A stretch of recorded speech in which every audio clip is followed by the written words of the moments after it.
Hello friends, எல்லாரும் எப்படி இருக்கீங்க? மழையெல்லாம் உங்க ஏரியாலாம் எப்படி இருந்தது? கமெண்ட் பண்ணுங்க. எங்க ஏரியாவில் நல்ல மழை தாங்க. நான் இன்னைக்கு என்னென்ன வேலையை செய்யறேன்றதை உங்ககிட்ட நான் ஷேர் பண்றேன்.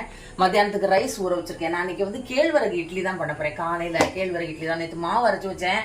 ரொம்ப நாள் ஆச்சு மாவு அரைச்சேன். ஏன்னா கரண்ட் அப்பப்போ போயிட்டு வருதா, அதனால நேற்று கரண்ட் இருந்துச்சு. அதனால கேழ்வரகு ஊற வச்சு அரைச்சி வச்சாச்சு. இது 4 பப்பளையும் பாருங்க எங்க வீட்டுல பழுத்துது. இப்ப என்னமோ தெரியல, சின்ன சின்னதா இருந்தாலே பழுத்துருதுங்க. அதனால பறிச்சிட்டேன். அடுத்தது நான் இன்னைக்கு என்ன செய்ய போறேன்னா, பீன்ஸ்ல ஒரு கிரேவி மாதிரி தான் பண்ண போறேன். அது வெட்டி வச்சிருக்கேன். அதுக்கு தேவையான வெங்காயம், தக்காளி, பச்சை மிளகாய். இந்த கேழ்வரகு இட்லிக்கு சட்னி தான் பண்ண போறேன். தேங்காய் எடுத்து வச்சிருக்கேன். இப்போதான் வேலையை ஸ்டார்ட் பண்ண போறேன். இப்போ இதை நம்ம அப்படியே குக்கரில் டைரெக்டாக நான் தாளிக்க போகிறேன். எப்போதும் நம்ம பீன்ஸில் ஃப்ரைட் ரைஸு இல்லைன்னா பொரியல், கூட்டு அந்த மாதிரி பண்ணுவோம். இது கொஞ்சம் டிஃப்ரெண்ட்டாக இருக்கும். ஆனால் இதை சாதத்தில் போட்டு சாப்பிடலாம், சப்பாத்திக்கு சாப்பிடலாம். அந்த மாதிரி தான் நான் இன்னைக்கு வைக்க போகிறேன். இப்போ வாங்க நம்ம வீடியோக்குள்ள போகலாம். முதல்ல இதுக்கு உரிய சாமான், அந்த தாளிக்கிறதுக்கு இந்த கரம் மசாலாலாம் எடுத்து வச்சுட்டு அதுக்கப்புறம் நம்ம வீடியோ ஸ்டார்ட் பண்ணலாம். வாங்க வீடியோக்குள்ள போகலாம். இப்போ நம்ம பீன்ஸு கறி பண்ணுறதுக்காக நான் எண்ணெய் ஊற்றி அதில் உளுத்தம்பருப்பு போட்டிருக்கேன். எண்ணெய் காஞ்சிச்சு.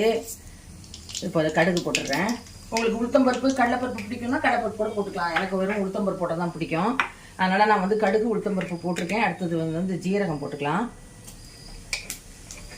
பொடியிட்டோம். அடுத்தது நம்ம வெட்டி வச்சுருக்கோம்ல வெங்காயம், பச்சை மிளகாய், கருவேப்பிலை.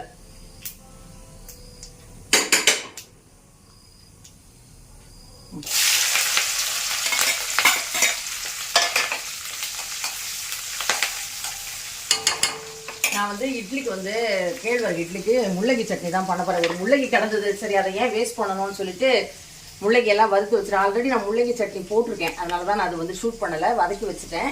இப்போ நம்ம இந்த கூட்டுக்கு ரெடி பண்ணுறோம்.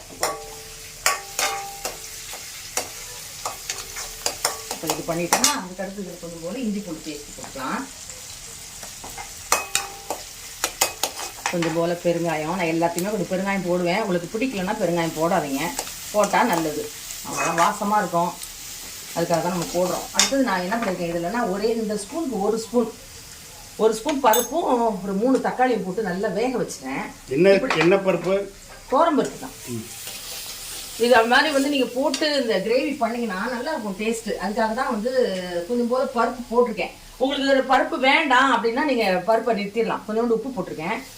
இப்போ இதை நல்லா வேகட்டும். அடுத்தது நம்ம டைமும் ஆயிடுச்சு. அதனால் சரி டக்குன்னு இப்படி முடிச்சிடலான்ட்டு தான் மஞ்சத்தூள் கொஞ்சம் போடுறேன். ஏன்னா நான் பருப்பில் மஞ்சத்தூள் போடலை, அதனால் மஞ்சத்தூள் போட்டிருக்கேன். இங்கே என்ன பண்ணிட்டேன்னா, இண்டக்ஷனில் இந்த பீன்ஸ் வெட்டி கொஞ்சம் போல் உப்பு போட்டு வேக வச்சுட்டேன். அப்படின்னா டக்குன்னு ஆகிடும் பார்த்தீங்களா, அதுக்காக தான்.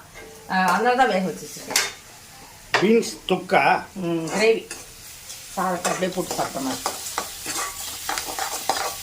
இப்போ இது பண்ணிட்டோமா, அடுத்தது மிளகாத்தூள்.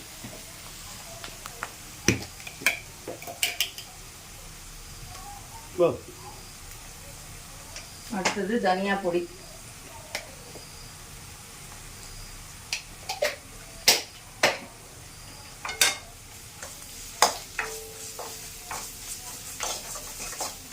கலந்துட்டு நான் தக்காளி இதுல போட்டு வேக வச்சிருந்ததுனால நான் தக்காளி இதுல போடல. உங்களுக்கு தக்காளி நீங்க பருப்பே போடலைன்னா தக்காளி இந்த டயத்தில் போட்டு நல்லா வதக்கிக்கோங்க. எனக்கு தக்காளி முழுசா இருந்தா பிடிக்க நிறைய வாட்டி நான் வீடியோல சொல்லியிருக்கேன். அது தோலெல்லாம் இருக்கும் பார்த்தீங்களா, அதனாலதான். இப்போ நான் இதை நம்ம இந்த பருப்பை வேக வைக்கும் போது வச்சிட்டோம்னா நல்லா கடைஞ்சி விட்டுடலாம். அதனால தான் இப்படி பண்ணியிருக்கேன். இப்போ இதுவும் நம்ம போட்டாச்சு. டிஃப்ரெண்ட் டேஸ்ட்ல இருக்கும். சாதத்துக்கும் அப்படியே ஊற்றி சாப்பிட்டுக்கலாம், சப்பாத்திக்கும் சாப்பிட்டுக்கலாம். தோலெல்லாம் இருந்தால் கூட நான் எடுத்துருவேன். இன்னைக்கு நான் இதில் அரைக்கலை, அதில் வேக வச்சதுனால அரைக்கலை. சும்மா ஒரு ஸ்பூன் பருப்பு. ஆக்சுவலாக நான் எதுக்கு பருப்பு போட்டேன்னா, புடலங்காய் கூட்டு பண்ணலான்னு தான் பருப்பை போட்டேன்.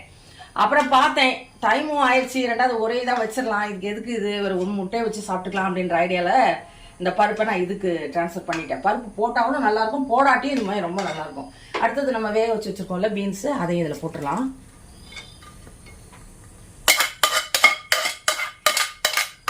இது நம்ம 2 டக்கு டக்குன்னு முடிக்கும்போது சீக்கிரம் ஆகிடும். இப்போ இது நல்லா கொதிக்கட்டும். கொதிச்சு வரும்போது நம்ம தேங்காய் போட்டு இறக்க போகிறோம். கொதிக்கட்டும். இப்போ பாருங்கள் கூட்டு பாருங்க, அதாவது கிரேவி, பீன்ஸு கிரேவி ரெடி ஆயிடுச்சு. இப்போ நம்ம என்ன பண்ண போகிறோம், இதில் கொஞ்சம் போல் தேங்காய் போட போகிறேன். தேங்காய் போட்டுடலாம். இதில் இன்னும் கொஞ்சம் கூட தண்ணி ஊற்றுவோம், ஏன்னா மத்தியானத்துக்குள்ளே ரொம்ப கட்டியாயிடும். நம்ம ஊற்றி சாப்பிட்ற மாதிரி தான் இது வந்து சாதத்துக்கும் சப்பாத்தி அப்புறம் வந்து தோசை கூட சாப்பிடலாம், நல்லாயிருக்கும். கொத்தமல்லி போட்டுடலாம்.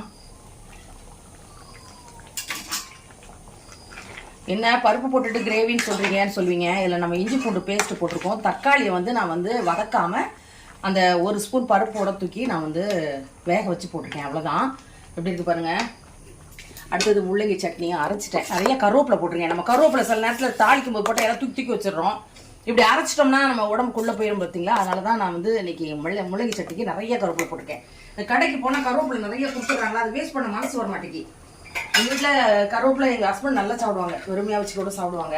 நம்ம வீட்லயே மரம் இருக்கலாம். ஆமாம் இருக்குது, இருந்தாலும் கருவேப்பிலை கொத்தமல்லின்னு கேட்கும்போது கொடுக்குறாங்க, அதனால் வாங்கிட்டு வந்துட்டேன். வேஸ்ட் பண்ணக்கூடாது. இது வந்து இப்படி பண்ணிட்டீங்கன்னா ரொம்ப நல்லாயிருக்கும். பீன்ஸ் வந்து நான் கொஞ்சம் பொடியாக தான் நறுக்கியிருக்கேன், கொஞ்சம் பெருசாக போடாமல்.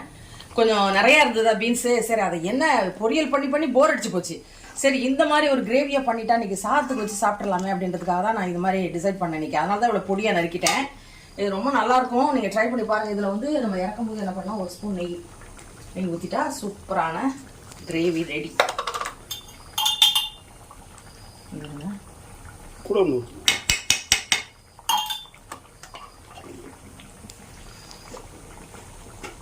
நெய் போட்டு இந்த கூட்டெல்லாம் நீங்கள் சாப்பிட்டு, கூட்டு கிரேவி இதுக்கெல்லாம் வந்து நெய் போட்டு சாப்பிட்டீங்கன்னா சூப்பராக இருக்கும்.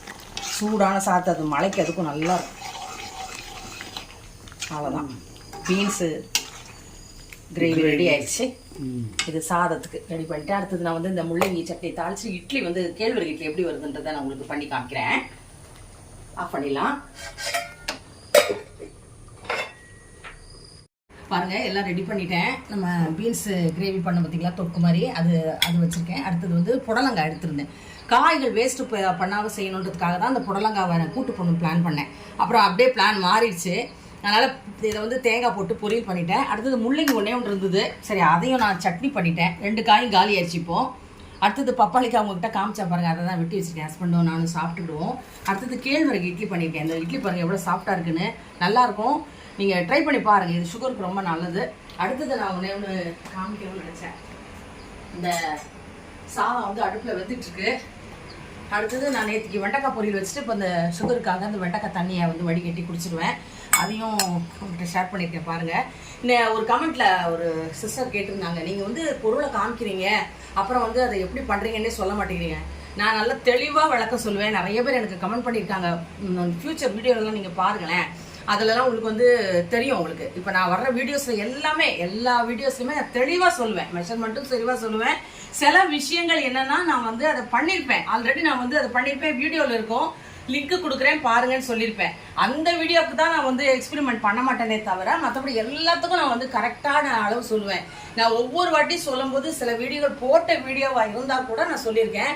அந்த சிஸ்டர் புதுசாக வந்தவங்களா என்னன்னு தெரியல, அவங்க கமெண்ட் பண்ணியிருந்தாங்க. அந்த சிஸ்டருக்காக தான் இதை நான் ஆன்சர் பண்ணுறேன். நீங்கள் பின்னாடி வீடியோலாம் நீங்கள் வர்ற வீடியோலையும் பாருங்கள், அதுக்கு முன்னாடி வீடியோலாம் நீங்கள் பாருங்கள். பார்த்தவங்களுக்கு தெரியும், பார்க்காதவங்களுக்காக சொல்கிறேன். வீடியோவை நான் கரெக்டாக சில விஷயங்கள் கரெக்டாக தான் சொல்லுவேன். சில விஷயங்கள் சாம்பார்லாம் நம்ம வைக்கிறோம், ஆல்ரெடி நம்ம எல்லாரும் வைக்கிறோம் சாம்பார். ஸோ அதை திரும்ப சொல்லிக்கிட்டு இருந்தால் நல்லா இருக்காது பார்த்தீங்களா. அதனால தான் அந்த வீடியோவில் நான் சொல்லியிருக்க மாட்டேன். ஸோ அதனால் அது கேட்ட சிஸ்டருக்காக இதை நான் ஆன்சர் பண்ணுறேன். வீடியோவை தெளிவாக பாருங்கள். நீங்கள் வந்து ஓட்டி விட்டு பார்த்தீங்கன்னா உங்களுக்கு நான் என்ன பண்ணனே தெரியாது. நிறைய பேர் அப்படி தான் பார்க்குறீங்க. அப்படி பார்க்காம நீங்கள் ஃபர்ஸ்ட்லேருந்து நான் வீடியோ போடுறது 5 நிமிஷம் இல்லைன்னா 8 நிமிஷம் தான் வீடியோ போடுறேன். அந்த 8 நிமிஷம் வீடியோ நீங்கள் பார்த்தா தான் நான் ஃபுல்லாக என்ன சொல்லியிருக்கேன்னு உங்களுக்கு புரியும். நீங்கள் பாதியில் கிளிக் பண்ணி பார்க்கும்போது உங்களுக்கு புரியாது. ஸோ அதுக்காக நீங்கள் வந்து நான் ஒன்றுமே சொல்லலைன்னு கமெண்ட் பண்ணக்கூடாது இல்லையா. ஸோ அவங்களுக்காக சொல்கிறேன், நீங்கள் ஃபர்ஸ்ட்லேருந்து பாருங்கள், பார்த்துட்டு எப்படி இருக்குன்னு சொல்லுங்கள். இப்போ நான் இந்த வீடியோவை நான் முள்ளங்கி சட்னி ஆல்ரெடி போட்டிருக்கேன், அதனால தான் இதை நான் வந்து முள்ளங்கி சட்னி செய்யறத உங்கள்கிட்ட நான் காமிக்கல. இந்த கூட்டு வந்து நான் பண்ணலை இது வரைக்கும். நான் இது வந்து சும்மா நானாகவே கெஸ் பண்ணி இன்னைக்கு சரி பீன்ஸ் நிறையா இருக்கு பண்ணிடலாம் அப்படின்னு சொல்லிட்டு தான் இதை ரெடி பண்ணேன். ஸோ இதை வந்து நான் குக்கரில் பண்ணுறேன்னு சொல்லியிருந்தேன். சிஸ்டர் அது கூட கமெண்ட் பண்ணுவாங்க, குக்கரில் பண்ணுறேன்னு தான் சொல்லியிருந்தேன். பட் குக்கர் என்கிட்ட ஒரு குக்கர் தான் இருக்கிறதுனால அடுத்த வேலை பார்க்கணுன்றதுக்காக தான் நான் வேக வச்சேன் இண்டக்ஷனில். அதனால நம்ம சில சூழ்நிலைகள் நமக்கு ஏற்ற மாதிரி நம்ம மாற்றிப்போம், அதை நம்ம வீடியோவில் சொல்லியிருக்க மாட்டோம். அதனால தவறுல சாதம் வச்சிருக்கேன். இதுதான் என்னுடைய காலையிலுக்கும் மத்தியானத்துக்குள்ள ரெசிபிஸ். பாருங்க, பார்த்துட்டு எப்படி இருக்குன்னு சொல்லுங்க. நெக்ஸ்ட் நம்ம இன்னொரு வீடியோவில் இன்னொரு ரெசிபியில் நம்ம மீட் பண்ணலாம். பாய்.